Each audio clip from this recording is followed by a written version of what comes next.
What the hell is happening on Mars? I'm Laz. I read comics so you don't have to, and welcome to the Newest Mutants.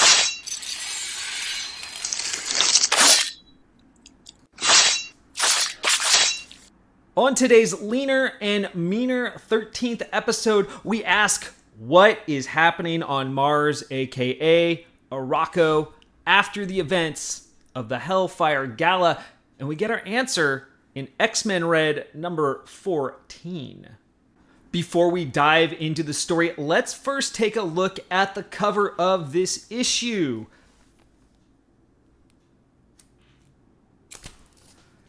Featured on the cover, we have the familiar faces of Storm, Sunspot, and Nova, but also featured are Kobak, Ironfire, and Cora of the Burning Heart. This cover was done by Stefano Caselli and Jesus Abertov. Please, let's take one more look at it and enjoy. Nice. And of course, now it's time to give credit where credit is due. We have writer Al Ewing, artist Yadilray Sinir. I hope I'm saying that correctly. Federico Blee is our color artist. VC's Ariana Marr is our letterer. And on design, it's the dynamic duo of Tom Mueller and Jay Bowen. And as always, our editor-in-chief is one CB Cebulski. By the way, I'm going to be trying to make the summaries portions of this show a little bit shorter, so let me know in the comments if this newer format is working for you. I would really appreciate it. Back to the show. So before I get to the story, I have to say that X-Men Red is not a beginner X-Men comic. And what I mean about that, it's about mutants on Mars, and there is a lot of recent history, context, that I don't have, and I had to explore a lot of this on the wikis just to sort of catch myself up. So I'm not going to personally get into all of this context, but rest assured, here's what I know. There are two groups of mutants fighting one another on this planet. One that seems to be aligned with the old guard of Arakko, that being Apocalypse and his wife Genesis. And the other groups are, of course, the ones that are more aligned with Earth's mutants, currently being led by the Regent of Arakko, Storm. This comic begins with Genesis using her gift to wake up the heart of Arakko. I don't know what that actually is, but it did something. We get several panels following that with various characters sort of feeling like something is off, including the Fisher King, who's like reeled in a fish and there's something weird about it. You know, they all feel something's off, like there's a wind of change happening. So we're now cutting to a room with Storm, Kobak, Lodos Logos, and this weird looking worm person. Kobak is mad that he was teleported away from a fight after he had been challenged for his seat on the Great Ring. Lodos said he asked him to be teleported away because he didn't want Kobak to die. Kobak appreciates that, and his anger is tempered. Before we go on, I barely know anything about Kobak or Lodos. I don't know crap about them, but in this series of panels, they demonstrate both compassion and the ability to grow. So I want to talk about Kobak. We'll learn a little bit about him. First appearing in Sword number 9, volume 2 from 2021, Kobak is a mutant from Arakko and sits on the Great Ring of Arakko, which is the governing body of the planet. According to the wiki, Kobak is an Omega level mutant. His powers include an animal form, claws, super strength, and the ability to launch quills. No other powers have been shown at this time, so that is a quick rundown of the origin and powers of Kobak.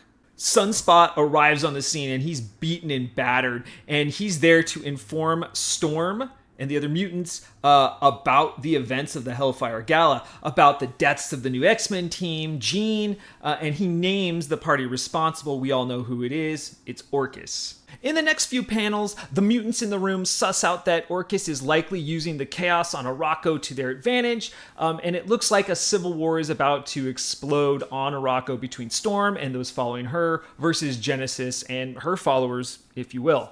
And now we are treated to some awesome panels with battle art, fighting, including this nice 2-page piece that you can see right here. There's also panels that are dealing with the events of this battle, including Nova and Sunspot teaming up. They're worried that they might lose air superiority in the fight, but ultimately it doesn't matter. Storm shows up, and she just destroys everything with lightning and ice and storm stuff. It's pretty cool. Not only is she taking out all these airborne attackers, but she destroys these giant Naruto-looking statues of Apocalypse and Genesis, I believe. And it's kind of funny. Storm's side wins the day, but Kobach is a little miffed that they lost the statues. He's like, oh, those statues are a part of our history. And Ironfire is like, those are statues of our enemies. Anyways, after the battle, we're back in the war room, and the general understanding is that this is just the beginning of the war. This is the first battle. And they speculate that Genesis might make an attempt to siege their city by sea. At that point, the Fisher King enters the room and is like, Arakkans have a history of siege warfare, and history is in our blood. And that's the comic. And of course, this is the part of the episode where I thank you for making it this far and for all the recent comments and views. We really appreciate it. But it is time to ask the question, what does Mars have to do with the Hellfire Gala?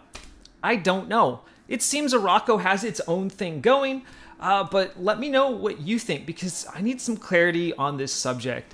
While you're there, hit those like and subscribe buttons to help out a fellow mutant.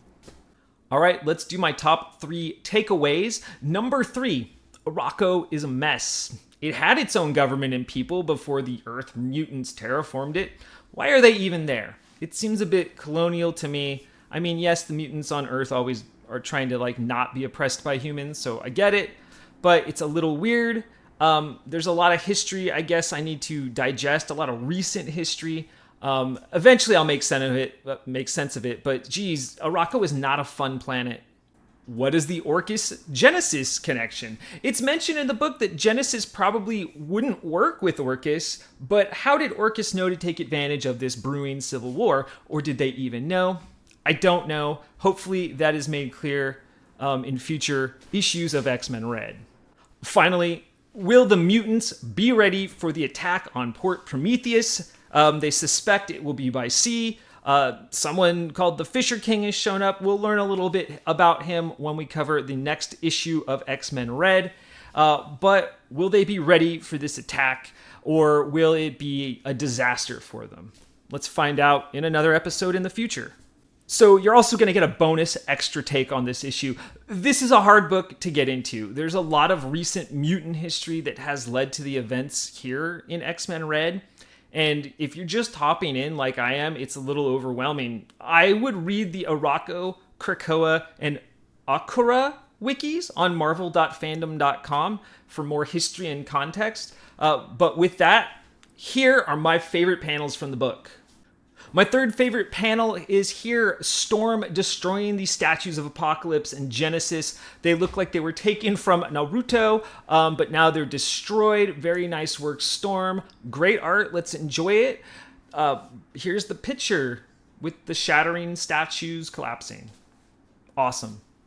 My number 2 panel of this book is this 2-page piece of Genesis using her powers to awaken the heart of Arakko, whatever that means. The art is great. There are several interesting characters and many grotesque details that make this one a winner for me. Check it out. It's awesome. I like all the little skulls.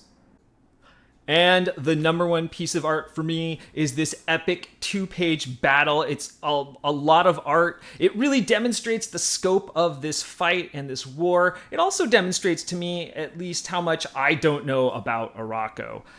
This battle really feels like it had been set up for a while, and not knowing anything else about X-Men Red, it's a little overwhelming. But the art is cool. It reminds me of drawings I would do as a kid where I'd keep adding little details to these big battles. The 2 statues evoke, like Lord of the Rings at the end of Fellowship, or like I said, the Hashirama and Madara statues from Naruto. It's a battle on a grand scale.